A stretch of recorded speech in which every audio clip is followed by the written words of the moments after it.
વડોદરા શહેરમાં પાલિકાની દબાણ શાખા દ્વારા દૂર કરવાની સમયાંતરે કાર્યવાહી કરતી હોય, જો કે આ દબાણની કામગીરી લારી ગલ્લા અને નાના વેપારીઓ સામે જ થતી હોય છે, પણ મોટા માથાના લોકો દ્વારા જે દબાણ ઊભા કરાતા હોય છે તેની સામે પાલિકા તંત્ર હાથની અદબ અને મોઢે આંગળી રાખી બેસતી રહેતું હોય છે.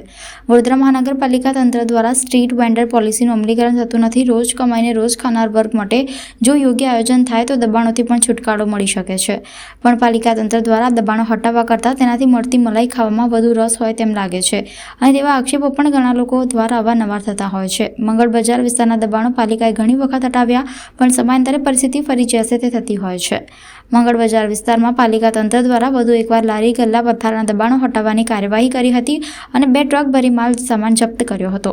જોકે દબાણ શાખાની ટીમ આ વિસ્તારમાં ત્રાટકે તે અગાઉ જ દબાણ કરીને વેપાર ધંધો કરનારાઓએ યેનકેન જાણ થઈ જતી હોવાથી લગભગ વિસ્તાર દબાણથી મુક્ત જણાયો હતો. મંગળ બજારમાં લારી ગલ્લા પથ્થરના દબાણ રોજિંદા બની ગયા છે, જ્યારે દુકાનદારો પણ અડધો રસ્તો રોકાઈ જાય તેવા લટકણે અટકાવતા હોય છે, જેથી રાહદારીઓ અને વાહન ચાલકોને ભારે અગવડ પડે છે. વહીવટી વોર્ડ નંબર 14માં ઝૂલેલાલ મંદિરથી પદ્માવતી શોપિંગ સેન્ટર થઈ અને મંગળ બજારનો જે એરિયા છે તેમાં હાલ આજનો રોજ દબાણ દૂર કરવાની કાર્યવાહી હાલ હાથ પર છે. કાલે સાંજે પણ એ પ્રકારના દબાણો દૂર કરવામાં આવેલા અને ઝૂલેલાલ મંદિરવાળો જે રસ્તો છે એ જનરલ રાહદારી માટે ખુલ્લો મૂકવામાં આવેલો હતો.